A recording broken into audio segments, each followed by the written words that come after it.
এই পথে উনি গেলেন হুসাইন রাদিয়াল্লাহু তাআলা যাওয়ার কথা কুফায়, না গিয়ে উনি ব্যাক করে চলে গেলেন কারবালায়। টোটাল রাস্তা হচ্ছে 1470 কিলোমিটার। রাসূলের বডির সাথে যার সবচেয়ে বেশি মিল ছিল তিনি হচ্ছেন হযরত হুসাইন রাদিয়াল্লাহু তাআলা। কুফা আগে পড়ে না কারবালা আগে পড়ে? তো উনি কুফায় না গিয়ে কারবালায় গেলেন কেন? আবার কারবালার পাশে তো ফুরাত নদী এখন নাই, তাহলে নদীর পানি আটকাইলো কি? মুঝে কুফা ওয়ালো मुसाफिर न समझो मैं आया नहीं हूँ बुलाया गया हो। আমি এখানে কালি দিয়ে শুধু আঁকাই নাই, এটা একটা মানচিত্র। এটা হচ্ছে এই যে অংশটা, এটা হচ্ছে ইরাক, এটা হচ্ছে ইরাক। কারবালাটা কোন জায়গায় অবস্থিত বলেন তো? কথা বলতে হবে, কোথায়? ইরাকে। ঘটনাটা ঘটছে ইরাকে। আর হুসাইন রাদিয়াল্লাহু তাআলা কি ইরাকে ছিলেন? উনি ছিলেন হচ্ছে মক্কায়। মক্কা হচ্ছে সৌদি আরবিয়া, এই যে এখানে।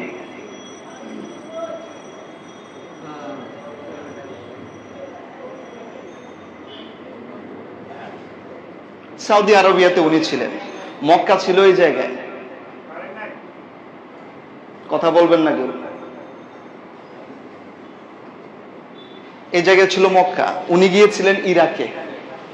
এই সময় ইয়াজিদ ছিল কোন জায়গায়? No, Syria. SY Syria. এই জায়গাটা ছিল হলো দামেস্ক। আরবিতে এটাকে বলা হয় দিমাশক, ঠিক আছে? এই হলো দামেস্ক। সিরিয়ায় হলো ছিলেন ইয়াজিদ। হুসাইন রাদিয়াল্লাহু তাআলা প্রথম ছিলেন মদিনায়, এই হলো মদিনা। উনি ছিলেন প্রথম মদিনায়। 60 হিজরিতে যখন মুআবিয়া রাদিয়াল্লাহু তাআলা ইন্তেকাল করেন, বসায়াত হয়ে যান হলো ইয়াজিদকে খলিফায়। অথচ ইয়াজিদের খলিফার উপরে বায়াত গ্রহণ করেন নাই বহু সাহাবায়ে কেরাম, অগণিত অসংখ্য মানুষ তাকে সাপোর্ট করেন নাই তার বিভিন্ন সমস্যার কারণে। শুধু হুসাইন রাদিয়াল্লাহু তাআলা নয়, বহু সাহাবায়ে কেরাম ইয়াজিদকে মেনে নেয় নাই। তো ইয়াজিদকে যখন মেনে নেওয়া হলো না, এই ইয়াজিদ চাইলেন যে হুসাইন রাদিয়াল্লাহু তাআলা যদি ওনার হাতে বায়াত গ্রহণ না করে, অনেক মানুষ আমার হাতে বায়াত গ্রহণ করবে না, যেখানে হুসাইন রাদিয়াল্লাহু তাআলা করে নাই। উনি চাইলেন জোরপূর্বক হুসাইন রাদিয়াল্লাহু তাআলাকে তার হাতে বায়াত করানোর জন্য। তখন হুসাইন রাদিয়াল্লাহু তাআলা ছিলেন কোন জায়গায় বলেন তো? কথা বলতে হবে, কোন জায়গায়? মদিনায় ছিলেন। উনি যখন মদিনায় ছিলেন, মদিনার গভর্নর ছিল ওয়ালিদ ইবনে উতবা। এই যে একটা নাম উচ্চারণ করলাম, আমি 11টা নাম উচ্চারণ করবো, আপনাদের মনে রাখতে হবে। এই একজন ওয়ালিদ ইবনে উতবা, নাম কি? ওয়ালিদ ইবনে উতবা মদিনার গভর্নর। ওনাকে প্রেসারাইজ করা হলো, প্রেসার ক্রিয়েট করা হলো, যে কোনো মূল্যে মদিনায় তো হুসাইন রাদিয়াল্লাহু তাআলা আছেন, ওনাকে জোর করে হলেও আমার হাতে বায়াত গ্রহণ করান। হযরত হুসাইন রাদিয়াল্লাহু তাআলা বললেন, না, এমন একজন ব্যক্তির উপর আমি বায়াত গ্রহণ করতে পারি না। এবং অসংখ্য সাহাবারও বায়াত গ্রহণ করলেন না। হুসাইন রাদিয়াল্লাহু তাআলার উপর যখন প্রেসার ক্রিয়েট করা হলো, হুসাইন রাদিয়াল্লাহু তাআলা সিদ্ধান্ত নিলেন উনি আর মদিনায় থাকবে না, উনি মক্কায় চলে এলেন। কোথায় চলে এলেন? মক্কায়। আর এই যে মক্কায় আপনারা হজ করতে যান না, এটা হচ্ছে জিদ্দা। জিদ্দা বিমানবন্দর দেখছেন না? জিদ্দা বিমানবন্দর কোন সাগরের পাশে বলেন তো? হ্যাঁ, রেড সি। রেড সি মানে হচ্ছে আল বাহরুল আহমার, লোহিত সাগর। লোহিত সাগরের পাশে কিন্তু এই কাবা। তখন হুসাইন রাদিয়াল্লাহু তাআলা এই লোহিত সাগরের পাশে যেখানে মক্কা রয়েছে, ওইখানে উনি চলে এলেন। এটা কিন্তু একটা সাগর কিন্তু আরেকটা আছে, সিরিয়ার পাশে একটা সাগর আছে। এই সাগরের নাম বলতে পারেন কেউ?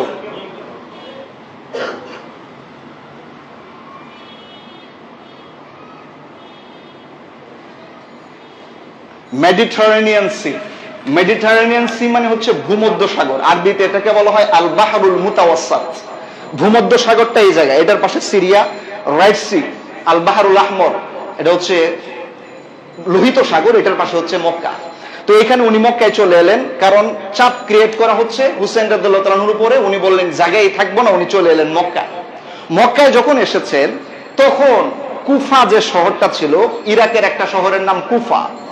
শহরটার নাম বলেন তো সবাই? কুফা। এই যে এটা কুফা। কুফা কুফা হলো এমন শহর, এটার মানুষের এই আচরণের কারণে আমরা এখন মাঝে মাঝে কিছু হইলে বলি কুফা লাগছে, মানে সমস্যা শুরু হয়েছে। কুফার মানুষের আচরণ হোসেন রাদিয়াল্লাহু তাআলার সাথে যা ঘটিয়েছেন পৃথিবীর ইতিহাসে কখনো মানুষ এগুলো ভুলবে না। এই কুফা শহর থেকে মানুষ হোসেন রাদিয়াল্লাহু তাআলার কাছে যোগাযোগ করতে লাগলো, হোসেন আমরা ইয়াজিদের হাতে বায়াত গ্রহণ করব না, আপনার হাতে বায়াত গ্রহণ করব। হোসেন রাদিয়াল্লাহু তাআলা প্রাথমিকভাবে কোনো কর্ণপাত করলেন না। ঠিক আছে, একের পর এক চিঠি আসতে লাগলো। কোত্থেকে? কুফা থেকে। এবং এই কুফার অনেক গণ্যমান্য ব্যক্তিবর্গরা হোসেন রাদিয়াল্লাহু তাআলার কাছে বায়াত গ্রহণ করার জন্য এসেছেন, বায়াত গ্রহণ করতে চেয়েছেন। বহু চিঠি আসার পর হযরত হুসাইন রাদিয়াল্লাহু তাআলা আনহু উনি তখন সিদ্ধান্ত নিলেন যে আমি কুফার অবস্থাকে পর্যবেক্ষণ করব। কুফার অবস্থাটাকে উনি কি করবেন? পর্যবেক্ষণ করবেন। কেন কুফার মানুষ এতগুলো আসছে? এখানে আপনাদেরকে আরেকটা প্রশ্ন করে রাখি, এই হলো কুফা, এটা কিন্তু কুফার মধ্যে কারবালা ছিল না। কারবালা হচ্ছে ঠিক এই জায়গায়, এই হলো কারবালা। কারবালা আপনারা জানেন বাগদাদ নামে একটা শহর আছে না? এই বাগদাদ হচ্ছে এই জায়গায়। বাগদাদ থেকে কারবালার দূরত্ব হচ্ছে 105 কিলোমিটার। বাগদাদ থেকে কারবালার দূরত্ব কত কিলোমিটার? 5 কিলোমিটার। কুফা থেকে এই কারবালার দূরত্ব হচ্ছে 74 কিলোমিটার। এখান থেকে যদি একটা মানুষ যায়, কুফা আগে পড়ে না কারবালা আগে পড়ে? তো উনি কুফায় না গিয়ে কারবালায় গেলেন কেন? একটা প্রশ্ন করেছিলাম না, এটার উত্তরটা আমরা জানবো। আবার কারবালার পাশে তো ফুরাত নদী এখন নাই, তাহলে নদীর পানি আটকাইলো কিভাবে? এটার মানচিত্রে আপনি কিভাবে বুঝাবেন? এই বিষয়গুলো উত্তর দিব ইনশাআল্লাহ। তো আসুন, যে কথা বললাম যে কুফা থেকে অনেক মানুষ হোসেন রাদিয়াল্লাহু তাআলা তখন মক্কায় বারবার যোগাযোগ করার কারণে হোসেন রাদিয়াল্লাহু তাআলা সিদ্ধান্ত নিলেন কুফার অবস্থা পর্যবেক্ষণ করবেন।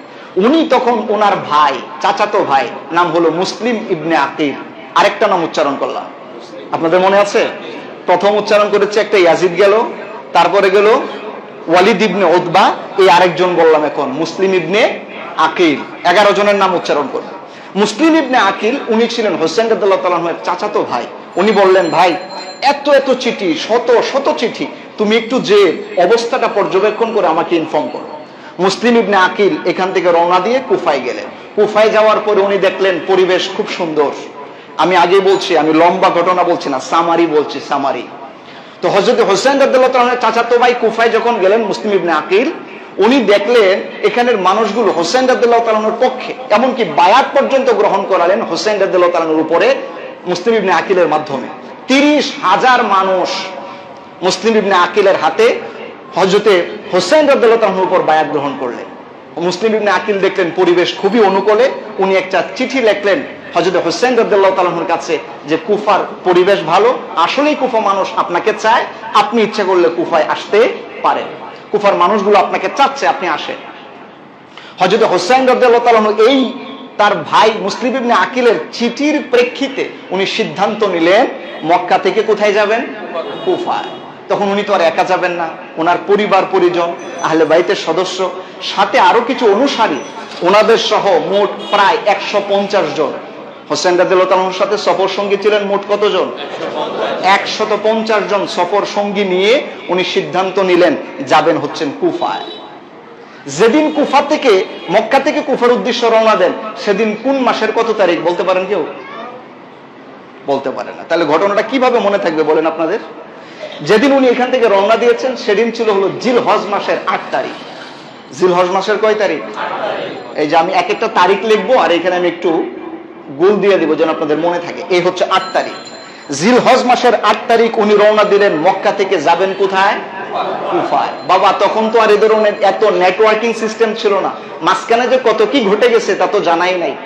এই দিক থেকে সংবাদ আসার পরে যখন উনি সিদ্ধান্ত নিলেন, ফাঁকে ইয়াজিদ উনি লক্ষ্য করলেন কুফার যিনি গভর্নর ছিলেন, নাম তার নু'মান বিন বাশির। আরেকজনের নাম উচ্চারণ করলাম, নু'মান বিন বাশির। এই নু'মান বিন বাশির হোসেন রাদিয়াল্লাহু তাআলার উপর মানুষ বায়াত গ্রহণ করছে, উনি কিছুই বলছেন না, উনি পজিটিভ ছিলেন। যে কারণে ইয়াজিদ এই নু'মান বিন বাশিরকে পদত্যাগ করা। এবং এখানে ছিল বসরা, এই বসরার শাসনকর্তা ইবনে জিয়াদ, এর পূর্ণ নাম হচ্ছে উবাইদুল্লাহ ইবনে জিয়াদ। কিন্তু এই ব্যক্তিটি এত বাজে আচরণ করেছে হোসেন রাদিয়াল্লাহু তাআলা আনহুর সাথে, যে কারণে আমরা তাকে উবাইদুল্লাহ এই শব্দটা উচ্চারণ করি না, আমরা বলি ইবনে জিয়াদ, জিয়াদের ছেলে। কারণ ওর নামের আগে উবাইদুল্লাহ ব্যবহার করার মতো যোগ্যতা সে হারিয়ে ফেলেছে, আমরা বলি ইবনে জিয়াদ। ইবনে জিয়াদকে বসরা থেকে কুফার শাসনকর্তা নিযুক্ত করলেন এবং কড়া নির্দেশ দিলেন কোনোভাবেই হোসেন রাদিয়াল্লাহু তাআলা আনহু যেন কুফায় প্রবেশ করতে না পারেন এবং ওনার ব্যাপারে যারা কাজ করছেন প্রত্যেককে হত্যা করা হোক। যে কারণে ইবনে জিয়াদ উনি কুফায় আসার পরই প্রথম ধরেছেন মুসলিম ইবনে আকিলকে, নবীকে হযরত হোসেন রাদিয়াল্লাহু তাআলার চাচাতো ভাই। এমনকি একটা পর্যায়ে ওনাকে এই দুনিয়া থেকে চিরদিনের মতো শহীদ করেছেন। হযরতে মুসলিম ইবনে আকিল যখন শহীদ হবেন তার আগে উনি বুঝতে পেরেছিলেন যে ইবনে জিয়াদ তাকে দুনিয়াতে আর রাখতে দিবে না। কুফার মানুষগুলো আস্তে আস্তে করে ইবনে জিয়াদের পক্ষে চলে গেল। মুসলিম ইবনে আকিল পরিবেশ বুঝে উনি আরেকটা চিঠি লিখলেন হুসাইন রাদিয়াল্লাহু তাআলা আনহুর কাছে যে আগে যে পরিবেশ ছিল এখন সেই পরিবেশ আর, আপনি দয়া করে আর আসবেন না। আপনি কি মনে করছেন এটা কি এখনকার সময় অ্যান্ড্রয়েড ফোন চাপ দিল আর বলে দিল? কত কিলোমিটার রাস্তা জানেন? 1470 কিলোমিটার রাস্তা। বাবা, পায়ে হেঁটে যাওয়া লাগবে, উঠে যাওয়া লাগবে। কেন? ইমাজিন, কল্পনা করতে পারেন কত সময় লাগে?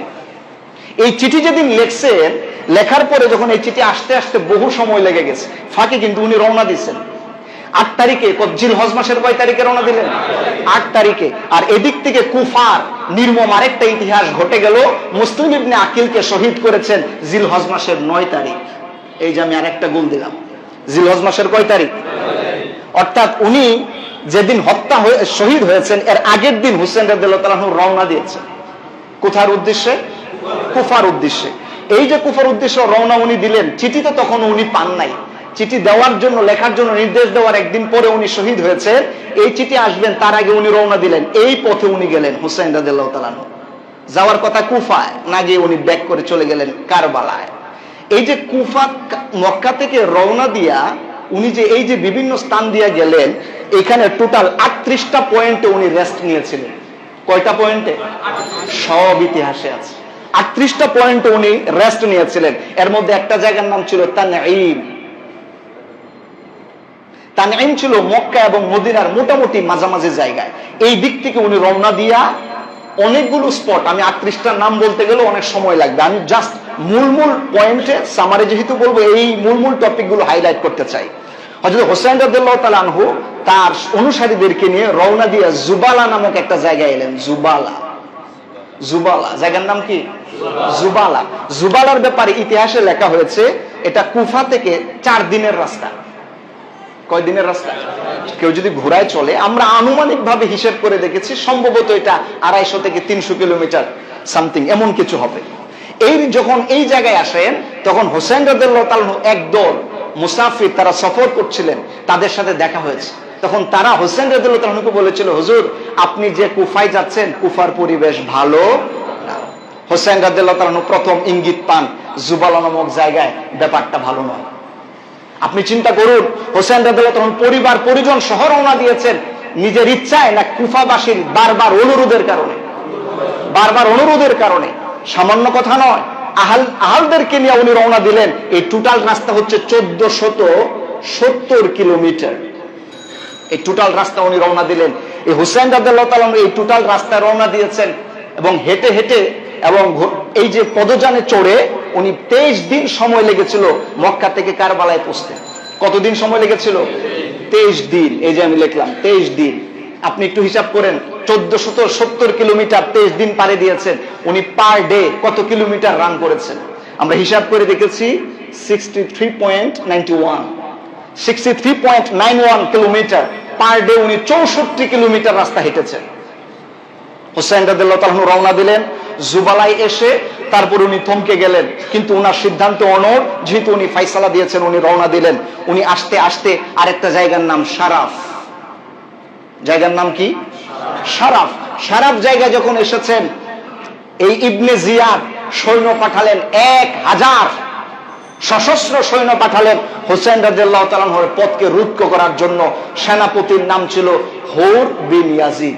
এই জায়গার মধ্যে হোসেন রাদিয়াল্লাহু তাআলাকে আটকায় দিলেন, আপনি কুফায় যেতে পারবেন না। হোসেন রাদিয়াল্লাহু তাআলা বললেন, তোমরা আমাকে আমন্ত্রণ জানিয়েছো আর তোমরা আমার পথকে রোধ করে দিতে চাচ্ছ, ব্যাপারটা কি? তখন বলা হলো যে কে আপনাকে বলেছে আসার জন্য? হোসেন রাদিয়াল্লাহু তাআলা ব্যাগ থেকে শত শত চিঠি দেখালেন, গণ্যমান্য ব্যক্তিদের চিঠি দেখালেন। তখন হুস উনি বললেন যে এটা আমরা মানি না, আপনি যেতে পারবেন না।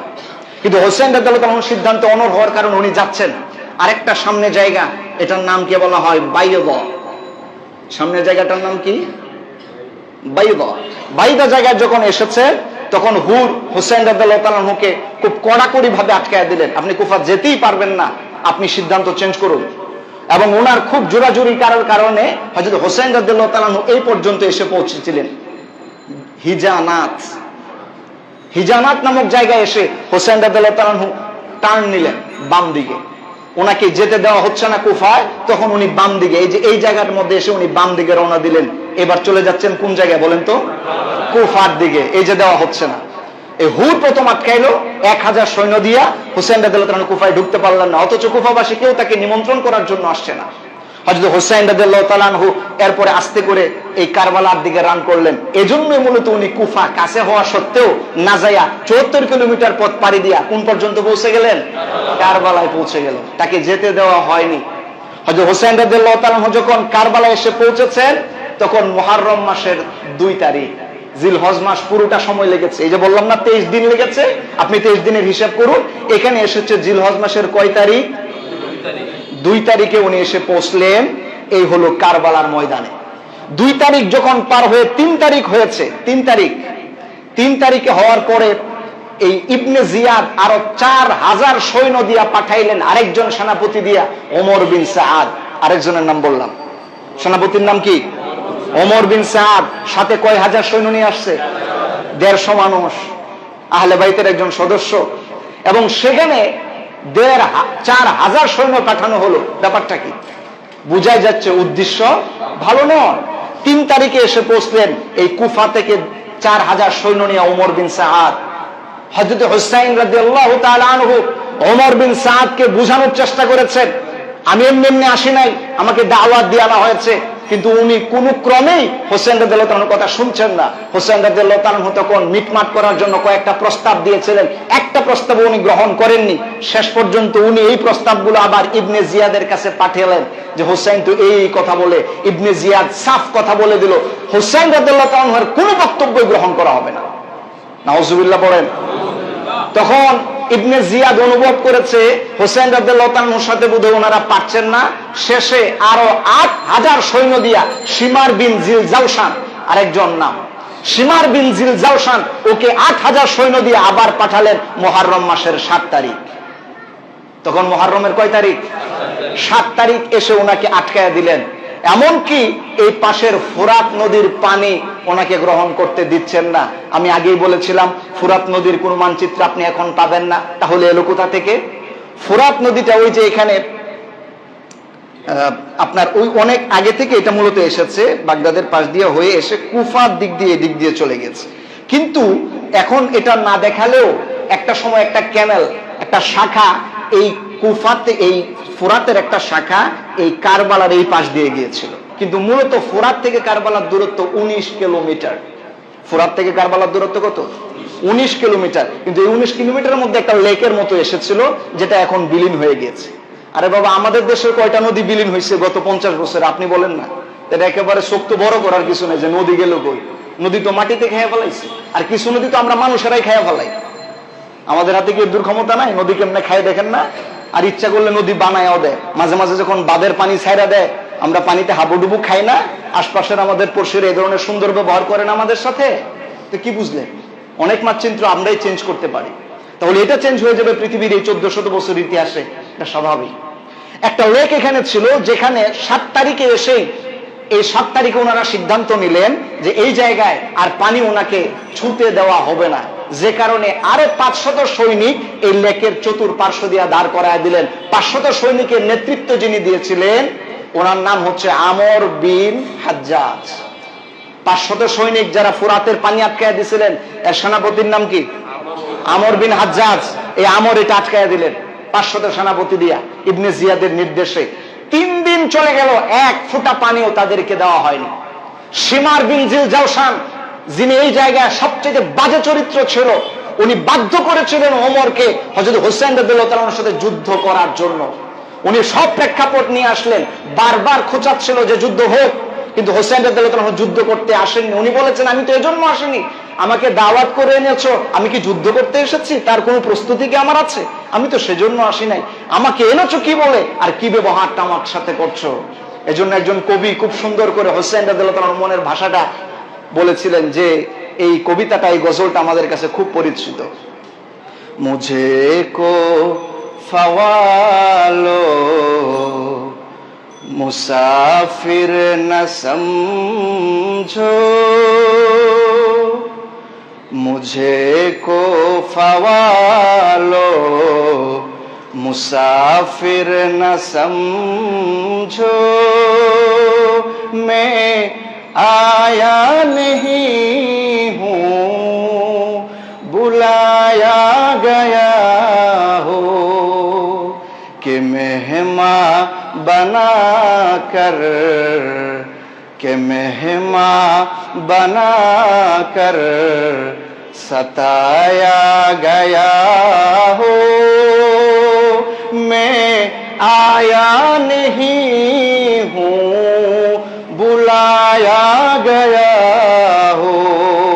আল্লাহু আকবার পড়ে কবি বলেছিলেন, হোসেন গদ বললেন, আহা কুফাবাসী, তোমরা কি আমাকে কেমন দাওয়াত করেছো, আমাকে মুসাফির মনে করেছো? আমি তো মুসাফির ছিলাম না, আমি তো দাওয়াতি মেহমান ছিলাম। আর আমাকে দাওয়াত দিয়ে নিয়ে আসার পরে আজকে কারবালার ময়দানে যুদ্ধের পরিস্থিতি তোমরা তৈরি করে দিয়েছো। নাউজুবিল্লাহ।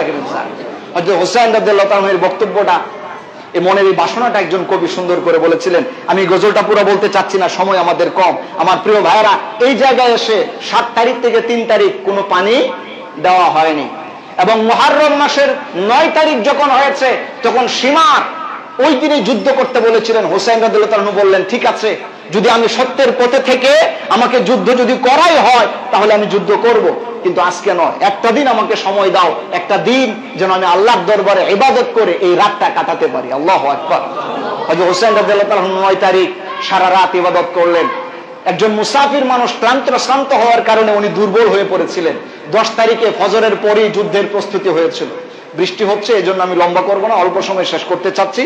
এই 10 তারিখেই মুহররম মাসের যুদ্ধের পরিস্থিতিটা তৈরি হলো, এবং সর্বপ্রথম হোসেন রাদিয়াল্লাহু তাআলার পরিবারের সদস্যদেরকে আঘাত করা হলো, তীর মারা হলো। ইতিহাস আপনারা জানেন, আলী আসগর দুধের শিশু, তার গায়ে তীর বেদ হওয়ার কারণে বুক ছিঁড়ে দুধের শিশু তৃষ্ণার কারণে তরবারির আঘাতে, তীরের আঘাতে উনি দুনিয়া থেকে চিরদিনের জন্য শহীদ হয়েছিলেন। হয়তো হোসেন রাদিয়াল্লাহু তাআলা বাধ্য হয়ে তারপর এক একজন হোসেন রাদিয়াল্লাহু তাআলার সদস্যরা এই হুর বিন জিয়াদের সাথে, এরপরে হচ্ছে শিমর বিন জিলজালসার সাথে যুদ্ধ লেগে গেল। তখন যিনি প্রথম এসেছিলেন এই সারাত নামক জায়গায় 1000 সৈন্য নিয়ে, হুর, উনি চিন্তা করলেন যে আমি কার বিরুদ্ধে যুদ্ধ করছি? আল্লাহ নবীজির প্রিয় দৌহিত্রের বিরুদ্ধে। এটা হতেই পারে না। হুর সাথে সাথে তাদের দল ত্যাগ করে হোসেন রাদিয়াল্লাহু তাআলার দলে চলে এসেছিলেন। এই একজন মহাবীরের কথা আমরা শুনতে পাই, যিনি তাদের বিপরীতের পক্ষ ত্যাগ করে সত্যের পথে এসেছিলেন। হুর হোসেন রাদিয়াল্লাহু তাআলাকে বলেছিলেন, হুজুর, আমার রক্ত যতক্ষণ পর্যন্ত থাকছে আপনার শরীরে কোনো এক ফোঁটা বিন্দু আমি বহাতে দিব না। উনি বীর বিক্রমে যুদ্ধ করেছিলেন হুর। এবং শেষ পর্যন্ত এই মুহররম মাসের 10 তারিখে যুদ্ধ লেগে গেল। আমি আরেকজন বাজে ব্যক্তির নাম উচ্চারণ করছি, যিনি সর্বপ্রথম হোসেন রাদিয়াল্লাহু তাআলার শরীর মুবারকে আঘাত করেছিলেন, সিনান বিন আনাস। এই সিনান, উনি প্রথম হোসেন রাদিয়াল্লাহু তাআলাকে আঘাত করেছিলেন, যার কলিজায় এত বড় সাহস ছিল। আল্লাহ পাক জানেন তার কি বিচার হবে। হযরত হোসেন রাদিয়াল্লাহু তাআলাকে ধরাশায়ী করা হয়েছে। আমরা ইতিহাসে দেখেছি, হাদিসের রাবীরা বর্ণনা করেছেন যে হযরত হোসেন রাদিয়াল্লাহু তাআলাকে 33টি তীর মারা হয়েছিল। আপনি কয়টি তীরের আঘাত সহ্য করতে পারবেন? আপনার বুকে যদি একটা বুলেট দেওয়া হয়, দ্বিতীয় বুলেটের জন্য তো আপনি দাঁড়ায় থাকতে পারেন না বাবা। 33টা তীর ওনার বুকে এসে লেগেছে, শরীরে এসে লেগেছে। 34টি তরবারির আঘাত ওনার পুরো শরীরকে জর্জরিত করে দিয়েছিল। উনি শহীদ হয়েছেন কারবালার ময়দানে। আরেকজন পাষাণের নাম আমি উচ্চারণ করছি, শিমার বিন জিলজালসান। এই শিমার হোসেন রাদিয়াল্লাহু তাআলা শহীদ হওয়ার পরে কত বড় পাষাণ ব্যক্তি, হোসেন রাদিয়াল্লাহু তাআলার শরীর মুবারক থেকে, তার দেহ মুবারক থেকে শির মুবারক ছুরি দিয়ে কেটে আলাদা করে দিয়েছে। একজন করে 72 জন হোসেন রাদিয়াল্লাহু তাআলার সাথীবর্গরা শহীদ হয়েছিলেন এই কারবালার ময়দানে। এই করুণ ইতিহাস ঘটেছিল মুহররম মাসের 10 তারিখ। আমার প্রিয় ভাইরা, এই জন্য আপনি একটু লক্ষ্য করুন, কোথা থেকে, কেন, কিভাবে উনি ওই পর্যন্ত পৌঁছলেন, কোন দিন, কোন তারিখ, কি ঘটনাগুলো ঘটেছে। এগুলো যদি আমরা এইভাবে না বুঝি তাহলে একদম ক্লিয়ার হয় না। এজন্য আমি ক্লিয়ার করে বোঝানোর জন্য এই মানচিত্রগুলো আঁকার চেষ্টা করছি। আমার প্রিয় ভাইরা, আমার কলিজার টুকরা প্রিয় মুসল্লিয়ানে কারাম, মুহররম মাসের ইতিহাসের এই ক্ষেত্রে আপনাদের খুব গুরুত্ব দিয়ে কথাটা বুঝতে হবে। ক্লিয়ার যদি আপনি না বুঝেন তাহলে আপনার কনফিউজড হবে। আপনি একটু ভালো করে বুঝে নেন 10 তারিখের এই ঘটনায় কি বিভৎস ছিল। আপনি জানেন হোসেন রাদিয়াল্লাহু তাআলার শির মুবারক কত বড় পাষাণ্ডর বেয়াদব হওয়ার পরে বর্ষার উপরে উঠে তারপরে ইবনে জিয়াদের কাছে নিয়ে আসা হয়েছিল কুফায় 11 তারিখে। বাকি যে সমস্ত মহিলারা ছিলেন, সাহাবায়ে কেরামরা, মহিলা সাহাবী এবং আহলে বাইতের বাকি যারা সদস্যরা ছিলেন, যারা সফর সঙ্গী ছিলেন, এই সমস্ত ব্যক্তিদেরকে বন্দী করে 10-11 তারিখ মুহররম মাসের কুফায় ইবনে জিয়াদের কাছে হাজির করা হয়। ইবনে জিয়াদের কাছে মাথাটা, শির মুবারকটা বিতাস্তিন একটা তস্তের মধ্যে এনে রাখা হয়েছিল। ইবনে জিয়া চেয়ারের মধ্যে বসে হোসেন রাদিয়াল্লাহু তাআলার মাথা মুবারক দেখে একটু মুচকি হেসে একটা ছুরি দিয়া, হাদিসের মধ্যে এসেছে ছুরি অথবা লাঠি তার হাতে ছিল, উনার নাকের মধ্যে খোঁচাচ্ছিলেন আর বেয়াদবির সুরে কিছু কথা বলছিলেন। হযরত আনাস রাদিয়াল্লাহু তাআলা নবীজির সাহাবী উপস্থিত ছিলেন এই মজলিসে। হযরত আনাস বললেন, ইবনে জিয়াদ, আমার কলিজা কেঁপে যাচ্ছে, তুমি কার মাথা এখানে এনে তার নাকের মধ্যে আঘাত করছো? তুমি কি জানো ওয়া আশবাহু মা রাসূলিল্লাহি সাল্লাল্লাহু আলাইহি ওয়াসাল্লাম, আমরা নিজের চোখে দেখেছি রাসূলের চেহারার সাথে, রাসূলের বডির সাথে যার সবচেয়ে বেশি মিল ছিল তিনি হচ্ছেন হযরত হুসাইন রাদিয়াল্লাহু তাআলা। আর রাসূলের চেহারার সাথে মিল আছে এমন একজন রাসূলের কলিজার টুকরা দৌহিত্রের মাথায় এনে তুমি খোঁচাচ্ছ, আমি আনা সহ্য করতে পারছি না। আপনি বিশ্বাস করুন কি বিভৎস ইতিহাস ছিল, হোসেন রাদিয়াল্লাহু তাআলার সাথে কি নির্মম আচরণ তারা করেছে। ইতিহাসগুলো আমাদের সামনে একদম স্পষ্ট। যেদিন উনি শহীদ হন ওনার বয়স কত ছিল জানেন? হোসেন রাদিয়াল্লাহু তাআলা যেদিন শহীদ হয়েছিলেন ওনার বয়স ছিল 54 বছর 6 মাস 15 দিন। যেমন রাসূলের চেহারার সাথে সাদৃশ্যপূর্ণ দৌহিত্রের সাথে যারা এই বেয়াদবি করেছে তাদের পরিণতি দুনিয়াতে কেমন হয়েছে এটা আমাদেরকে আল্লাহ দেখিয়েছেন। আখিরাতে কি হবে আল্লাহু আ'লাম, আল্লাহ ভালো জানেন। আমরা দেখেছি ইবনে জিয়াদ সহ, শিমর বিন জিলজাওশান, সিনান সহ যতজন ব্যক্তি হোসেন রাদিয়াল্লাহু তাআলার সাথে প্রত্যক্ষ এবং পরোক্ষ জড়িত ছিল, পরবর্তীতে খেলাফতের সময় প্রত্যেককে এই পৃথিবী থেকে চিরদিনের মতো বিদায় করে দেওয়া হয়েছে, তাদের কল্লাগুলো আলাদা করে মসজিদের বারান্দায় ঝুলিয়ে দেওয়া হয়েছে। একজন সাহাবী হাদিস বর্ণনা করেছেন, ওনারা সাহাবী তখনও জীবিত।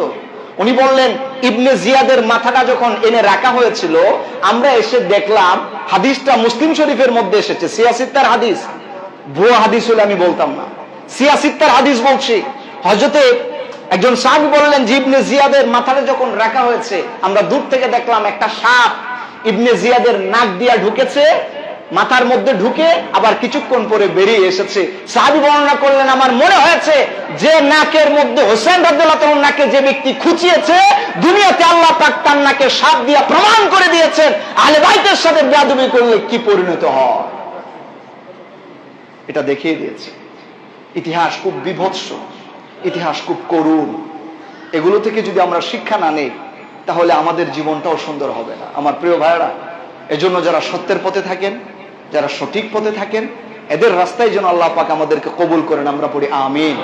সত্যের পথে শহীদ হওয়ার মতো তৌফিক আল্লাহ আমাদেরকে দান করুন, আমরা পড়ি আমিন। আল্লাহুম্মা রযুকনা শাহাদাতান ফি সাবিলিক ওয়াজআল মাউতানা ফি বালাদি রাসূলিক।